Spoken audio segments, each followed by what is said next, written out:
Salut tout le monde, cette vidéo est la deuxième partie du tutoriel sur l'application du machine learning à l'identification des défauts de paiement. Et avant de construire l'application web qui va intégrer notre modèle de machine learning, je vais récapituler rapidement tout ce que nous avons fait au cours de la première partie. Tout d'abord, nous avons commencé par importer les données et il s'agit des données open source qui sont disponibles dans le site UCI Machine Learning. Après l'importation des données, nous avons réalisé un petit formatage des données brutes et je vous ai montré la fonction que j'ai utilisée à cet effet. Après le formatage, nous avons réalisé l'analyse exploratoire des données qui nous a permis de comprendre un certain nombre de choses. Et cette analyse a consisté en la construction de divers graphiques, par exemple les graphiques pour analyser les distributions des variables numériques et aussi des variables catégorielles, des graphiques où nous avons analysé les distributions en discrétisant suivant une variable catégorielle. Et ça a été fait automatiquement à l'aide d'une fonction. Nous avons aussi regardé la matrice de corrélation afin de comprendre la force des relations linéaires qui existent entre les différentes variables de notre jeu de données. Et pour finir, nous avons construit des graphiques permettant de visualiser les pourcentages de défauts de paiement selon une variable catégorielle. Et donc, l'analyse exploratoire est une phase très importante dans un projet de machine learning. Pour finir cette analyse exploratoire, je vous ai montré une petite astuce qui vous permettra de réaliser des graphiques automatiquement en quelques lignes de code en utilisant le package SuiteViz. Donc, ce package est un package comme Pandas Profiling que vous connaissez peut-être déjà.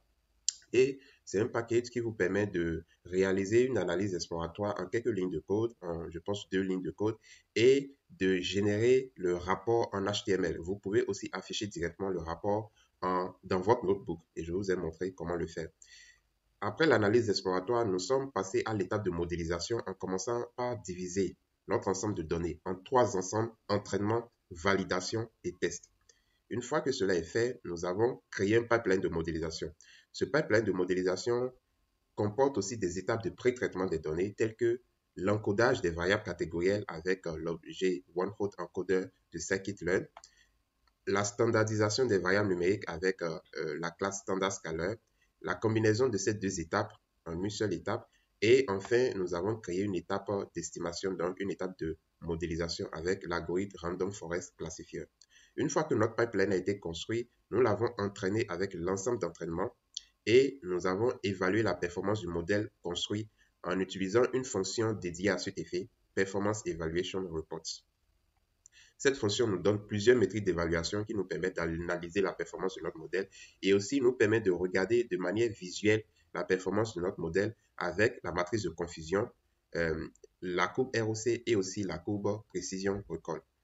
Toutes ces courbes et ces statistiques en fait nous permettent d'évaluer la performance globale de notre modèle. Nous choisissons d'utiliser la courbe et la métrique AUC pour évaluer nos modèles. Nous sommes passés au réglage des hyperparamètres, d'abord en faisant une validation croisée qui nous a permis de mesurer en fait, de construire 5 modèles et ensuite de calculer la moyenne, l'AUC moyen et aussi les 4 types de ces métriques. Nous sommes passés ensuite au réglage des hyperparamètres pour optimiser la performance de notre modèle. Nous avons choisi d'utiliser une recherche par grille et cela nous avait permis de déterminer la meilleure combinaison d'hyperparamètres, donc le critérion, la profondeur maximale et le nombre d'estimateurs, donc le nombre d'arbres dans la forêt aléatoire. Et nous avons supposé que ce modèle convient à notre cas d'étude, que nous sommes satisfaits du modèle et donc nous finissons par l'évaluer sur les données de test. Pour finir, nous avons procédé à l'enregistrement du modèle et je vous ai aussi montré comment utiliser le modèle pour réaliser des inférences, donc des prédictions sur de nouvelles données non étiquetées.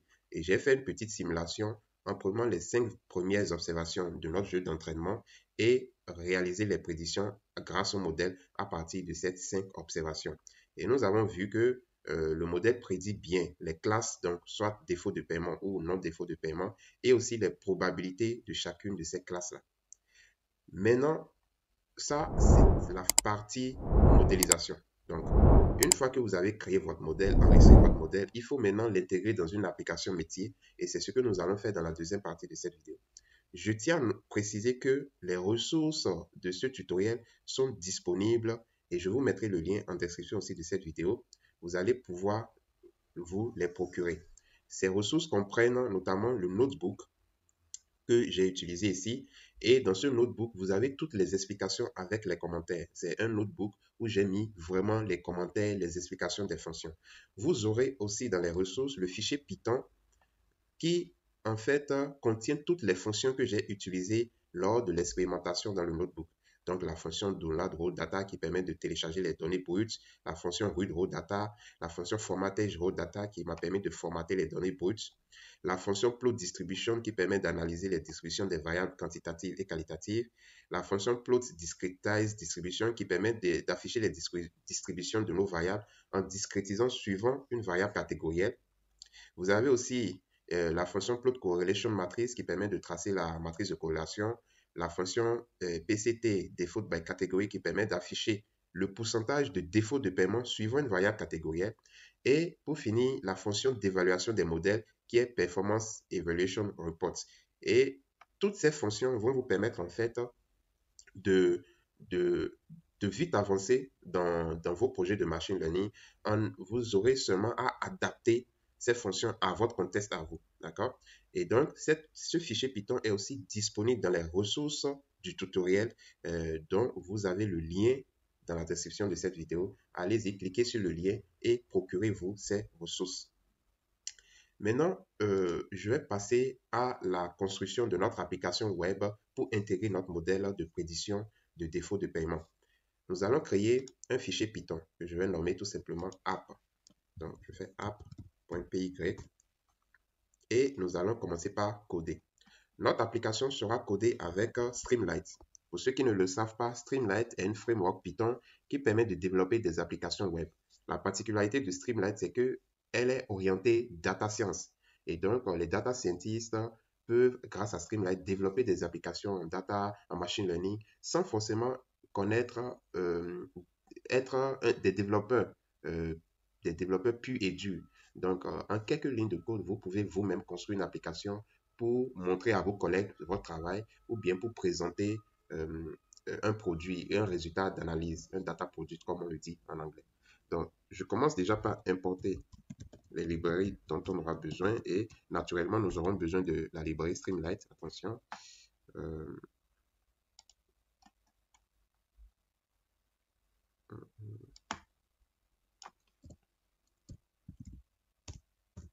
Nous aurons besoin de la librairie JobLib qui va nous permettre de charger notre modèle. Nous aurons besoin naturellement de Pandas, de NumPy aussi.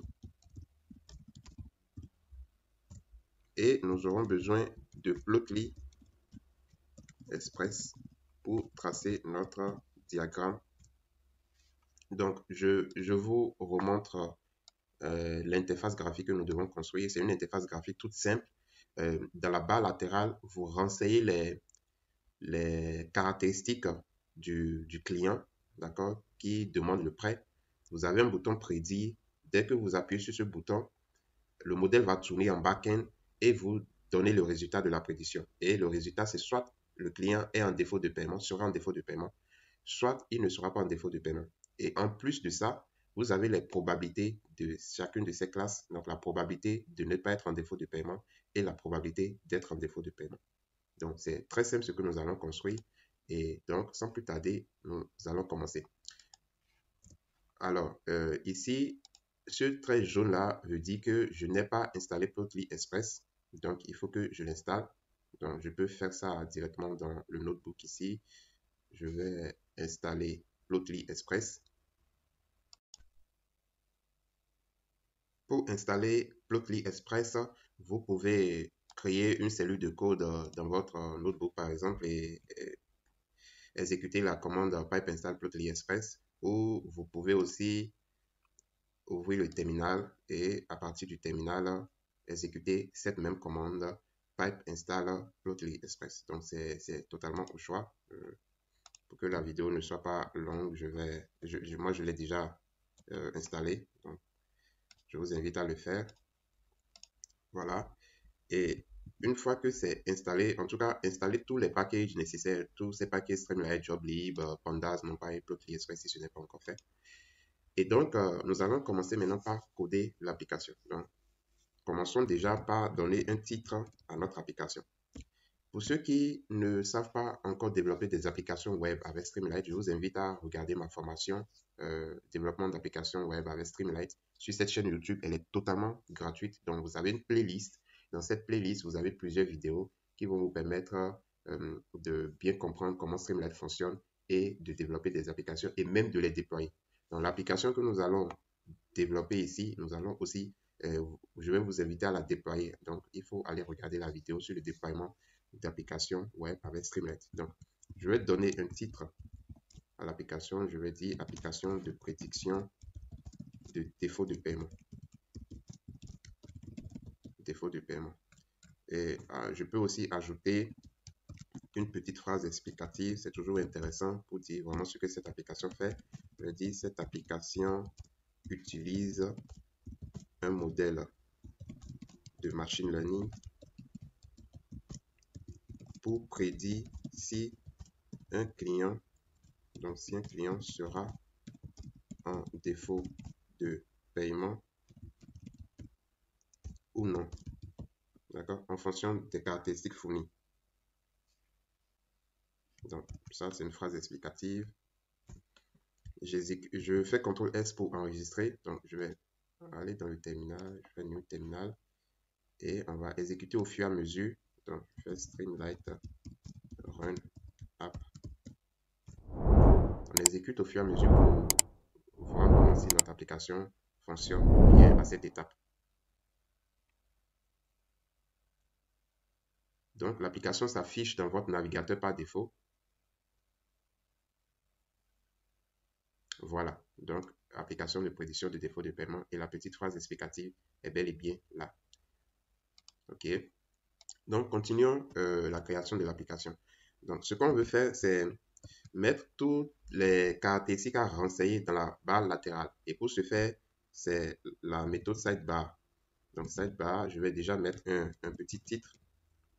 Pour ce panneau latéral, je vais mettre information sur le client. D'accord? Et si je fais CTRL S,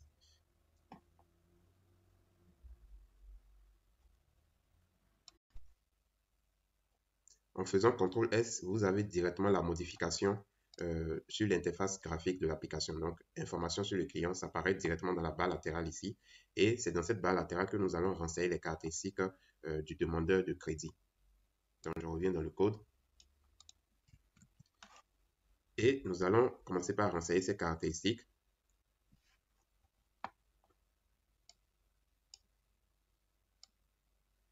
Alors, première caractéristique, premier groupe de caractéristiques, en fait, ce sont les caractéristiques, je vais dire, le sexe, l'âge, etc. Mais je vous conseille d'aller vraiment dans l'ordre des features de votre modèle, de votre jeu de données que vous allez utiliser pour entraîner votre modèle.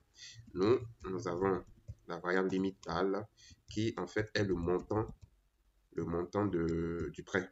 Donc, je vais mettre le montant, donc c'est un nombre, donc un number input. Je vais mettre un label, je vais dire tout simplement montant du crédit. D'accord? Montant du crédit minimum, je vais mettre par exemple 0. Min value égale 0.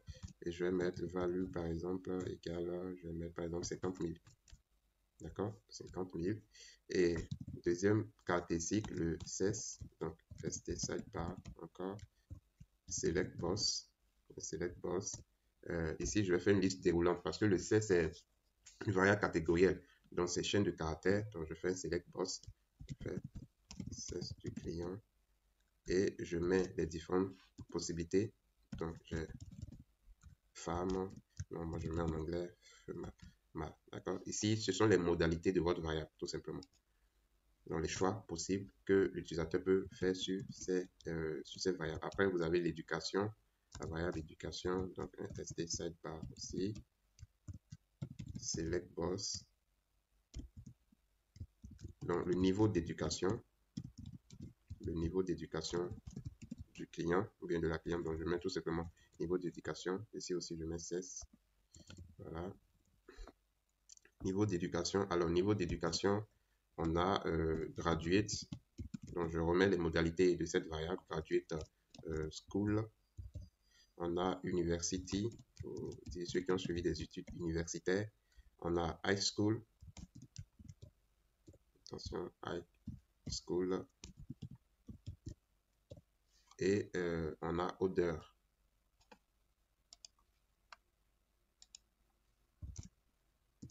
Pour dire autre.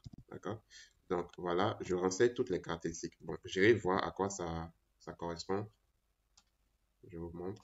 Voilà. Donc là, vous avez les caractéristiques qu'on vient de rentrer. Donc le montant du crédit, le 16 qui est une liste déroulante comportant 2 choix possibles, le niveau d'éducation qui comporte 1, 2, 3, 4 choix possibles. D'accord? De la même manière, vous faites ainsi pour toutes les caractéristiques que vous avez utilisées dans votre modélisation, pour votre modèle en fait. Donc je vais, pour aller vite, je vais rapidement les remplir.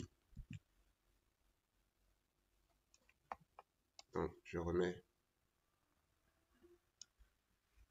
reviens dans le code et je vais rapidement tout remplir. Donc voilà, j'ai rempli l'âge. Donc l'âge, c'est une variable numérique. Donc j'utilise un number input. Je mets âge minimum value 18. Donc on suppose que vraiment pour faire un prêt bancaire, il faut quand même être majeur. Donc le minimum, on va mettre 18. La valeur maximum, on va mettre 100 par exemple. Les banques ne vont pas vraiment prêter de l'argent à quelqu'un qui a la centaine, quoi. Parce que voilà, quelqu'un peut, au-delà de la centaine, vraiment, je pense pas qu'une banque va se risquer à faire un prêt bancaire. On va mettre la valeur à 30, d'accord? Vous pouvez mettre ce que vous voulez. Et après, vous avez les variables saisies des statuts de paiement, d'accord? Les statuts de paiement en septembre, août, etc.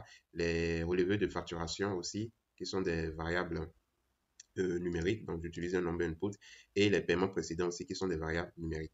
Donc, ici, je vais mettre par exemple 5000 comme paiement. D'accord, je vais mettre des valeurs par défaut.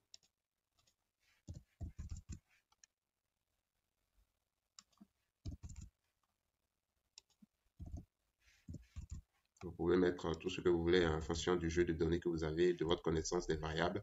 Vous mettez quelque chose. Ici aussi, pour les relever, je vais mettre par exemple 10 000 à chaque fois. D'accord.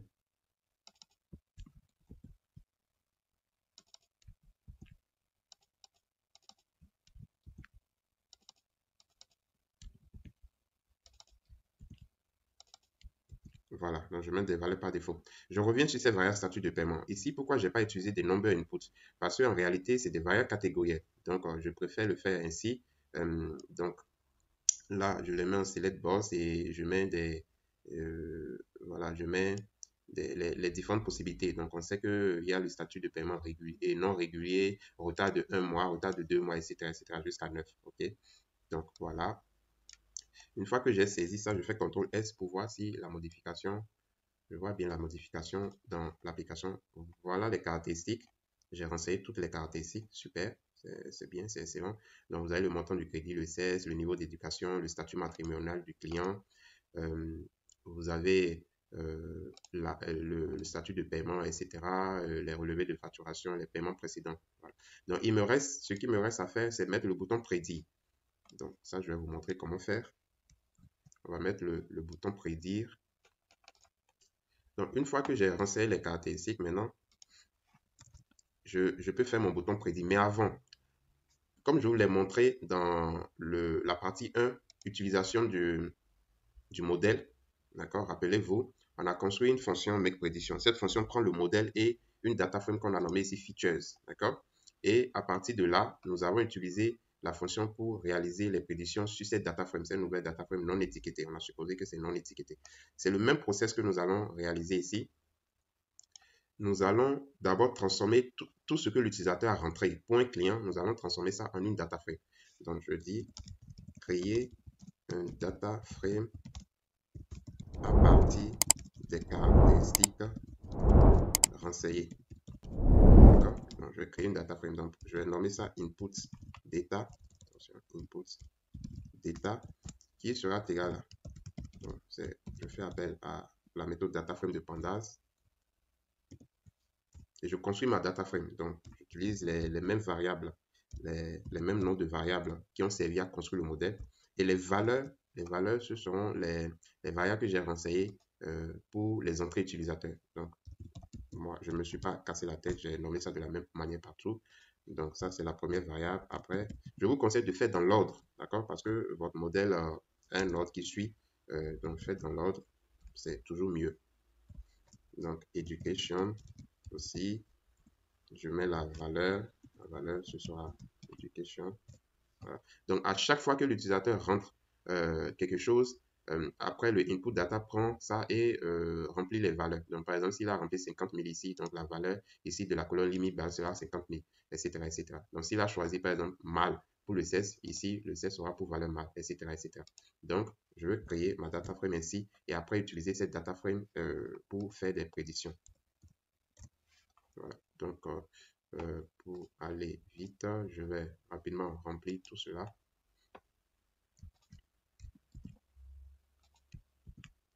Voilà, donc là, j'ai toutes les colonnes de ma data frame et leurs valeurs respectives.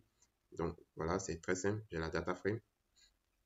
Voilà, donc si vous voulez, je peux faire par exemple un ST data frame, par exemple, et je fais input data. On va voir ce que ça donne au niveau de l'application. Voilà, regardez, donc voici ce que l'utilisateur a renseigné. En faisant le ST data frame, j'ai la data frame qui a une seule ligne, d'accord? C'est le récapitulatif de tout ce que l'utilisateur a renseigné. Donc, l'utilisateur a renseigné feu mâle, poussesse, etc. Donc, ça me construit la data frame directement. Si je change, par exemple, je change en mâle, vous voyez, ça a changé automatiquement. Si je change le niveau d'éducation aussi, c'était sur Graduate School, je mets université, par exemple, vous voyez, là, ça a changé.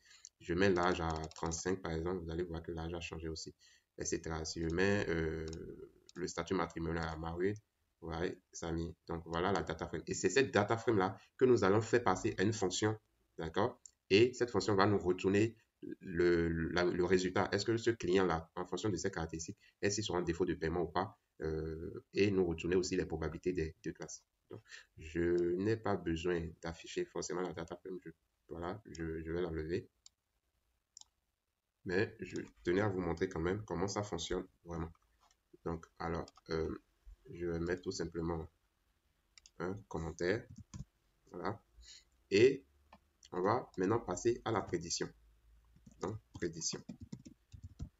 Mais pour la prédiction, il y a un préalable. La prédiction va utiliser un modèle. Donc, il faut déjà que nous puissions charger ce modèle dans notre fichier Python. Donc, pour ce faire, c'est très simple.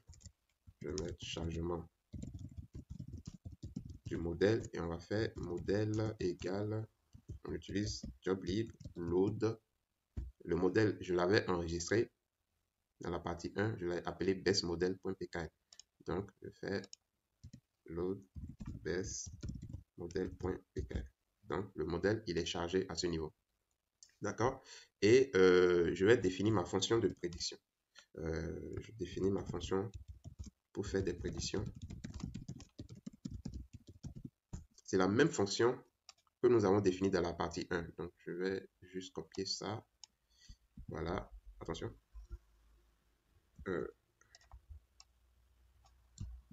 Voilà, je copie ça ici et je colle ça là.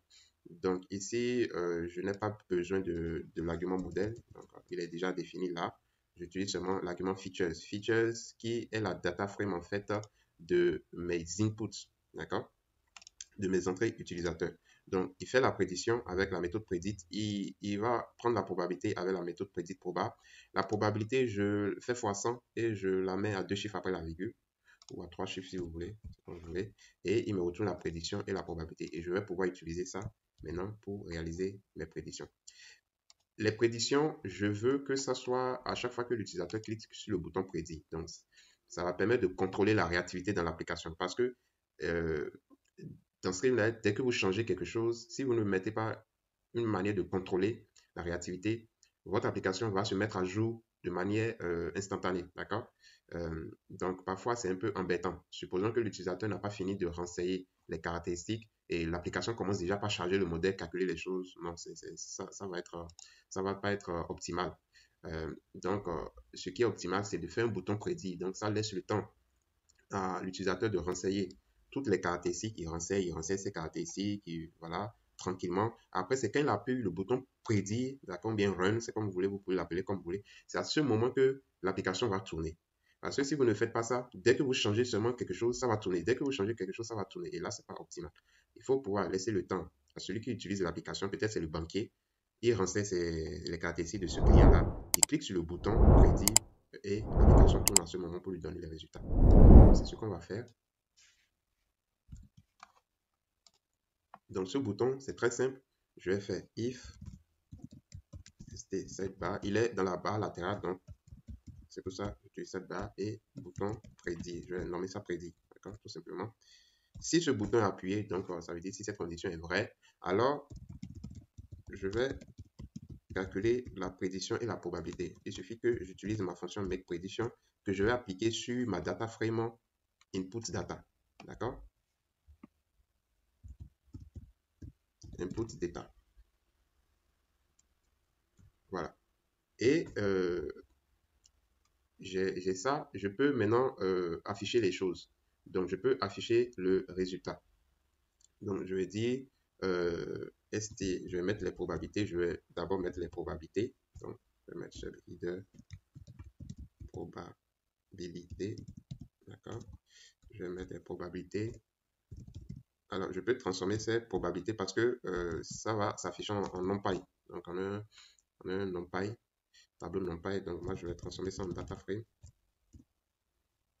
Donc, il aura, je vais mettre quand même les, parce que rappelez-vous, c'est comme ça va s'afficher. Hein. Donc, vos probabilités vont s'afficher en un tableau NumPy comme ça. On va transformer ça en data frame. Donc, ça a deux colonnes. La première colonne, c'est la probabilité de non-défaut de paiement. Et la deuxième colonne, c'est la probabilité de défaut de paiement. D'accord? Donc, tout simplement, je fais ça. La première colonne, je vais la nommer catégorie. Catégorie qui prend comme valeur une liste que je vais, non pas, je vais mettre nos défauts, tout simplement. Vous pouvez mettre en français pas de défaut de paiement, mais en anglais c'est beaucoup plus court. Et défaut ici, d'accord. Et la deuxième colonne, la colonne des probabilités. Donc, probabilité, c'est tout simplement crochet 0, d'accord. Donc voilà. Et j'ai ma data frame. Je vais construire maintenant un diagramme à barre avec Plotly Express. Donc, fig égale pins. Je peux afficher, je peux afficher par exemple, donc on va faire ça comme ça pour que vous compreniez. J'affiche cette data frame là, probe df. Je fais CTRL S. Je reviens au niveau de l'application. Alors, supposons, voilà les caractéristiques du client qui demande le crédit. Je clique sur prédire. Et là, j'ai la table de probabilité. Donc, il me dit, par exemple, pour ce client, d'après ses caractéristiques, la probabilité qu'il soit en défaut de paiement est de 9,22%. Et la probabilité qu'il ne soit pas en défaut de paiement est de 90,77%. Donc, ça veut dire que effectivement, ce client ne sera pas en défaut de paiement. Son résultat sera 0. Donc, la variable cible sera égale à 0 pour ce client-là. Si je change, par exemple, je suppose que je change l'âge, je mets 100. On va voir ce que je refais prédire. Ça a changé, d'accord? Donc, voilà. Si je remets, je change par exemple, je mets, voilà, tout ça. Il a prêté tout ça, je mets prédit. Voilà, ça a changé aussi, ok? Donc, pour le moment, on ne se préoccupe pas de l'interprétation de ça, mais c'est juste pour vous montrer que ça fonctionne bien, j'ai les probabilités. Mais moi, je ne veux pas afficher ça sous forme de tableau. Je veux construire un diagramme à barre interactif, en tout cas avec Plotly, qui affiche les résultats. Donc, je repars au niveau du code. Et ici, je vais mettre un commentaire. Donc, j'enlève ça. Et moi, je veux plutôt construire un diagramme à barre. Donc, je vais faire fig égale. J'ai une vidéo complète, une formation complète sur ma chaîne YouTube sur la construction de graphiques avec Plotly Express. Pardon. Donc, je vous invite à aller regarder ça. Vous allez apprendre à construire des graphiques interactifs avec Plotly et c'est très simple. En abscisse, j'ai ma colonne catégorie. En ordonnée, j'ai ma colonne probabilité.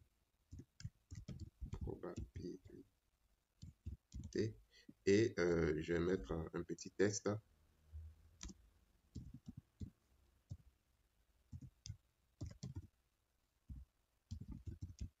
Ça, c'est vraiment optionnel. Hein.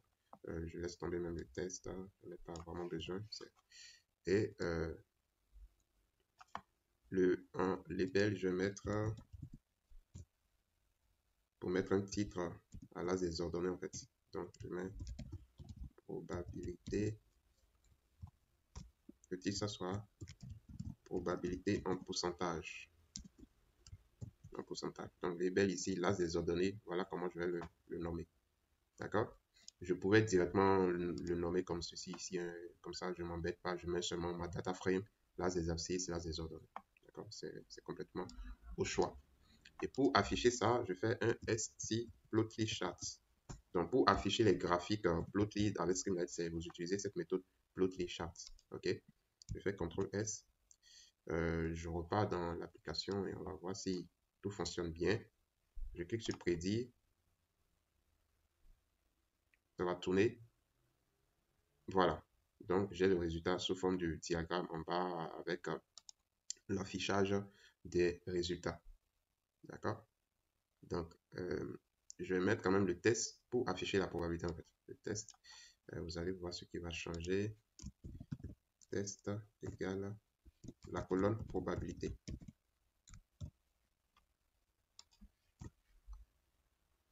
Je fais CTRL S. Je reviens là. Je clique sur prédire.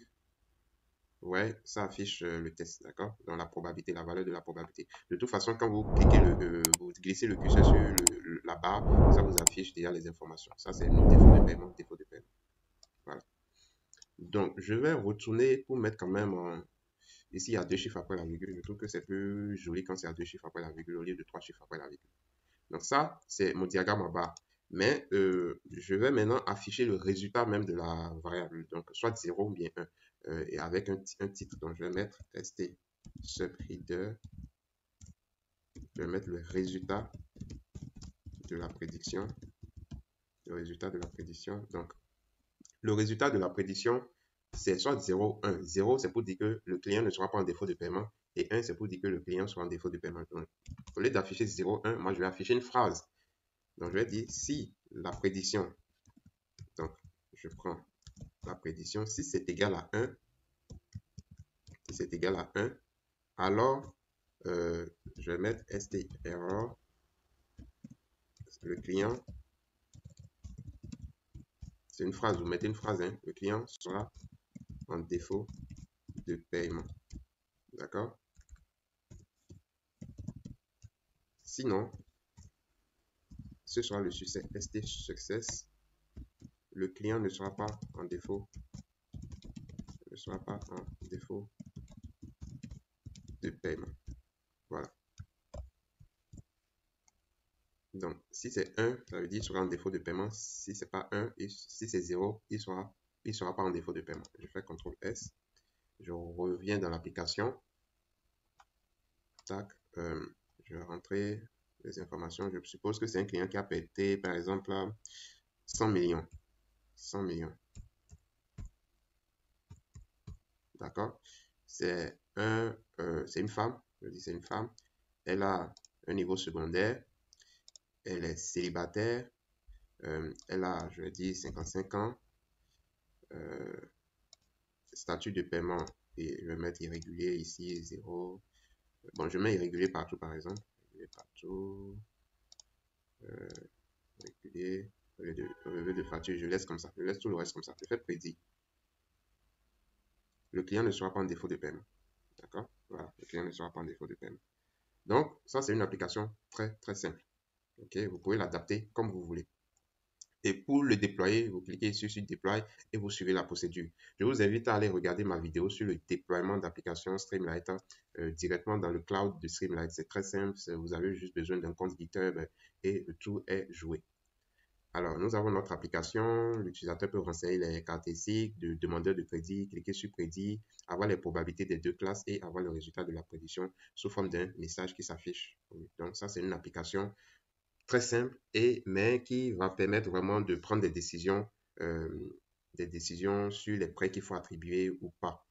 Et ça peut permettre à la banque ou bien l'institution financière de réaliser quand même des économies, de ne pas prêter à des mauvais payeurs, par exemple. Voilà. Donc, nous sommes au terme de cette deuxième partie où nous avons développé l'application qui intègre notre modèle de détection de défaut de paiement, de prédiction du défaut de paiement. Vous pouvez le déployer. Allez regarder ma vidéo sur le déploiement d'application Streamlight. Et moi, je vous dis à bientôt pour d'autres tutoriels. Mais avant de partir, je tiens à préciser que vous avez toutes ces ressources. Donc, vous avez aussi le fichier Python de l'application qui fait partie des ressources de ce tutoriel. Et ces ressources, je vous mettrai le lien en description de la vidéo ou bien dans les commentaires. Allez-y regarder et cliquez sur le lien et pour vous procurer les ressources du tutoriel, à savoir le notebook, le fichier Python qui contient toutes les fonctions utilisées dans le notebook. Le notebook aura toutes les explications des fonctions, les commentaires, etc.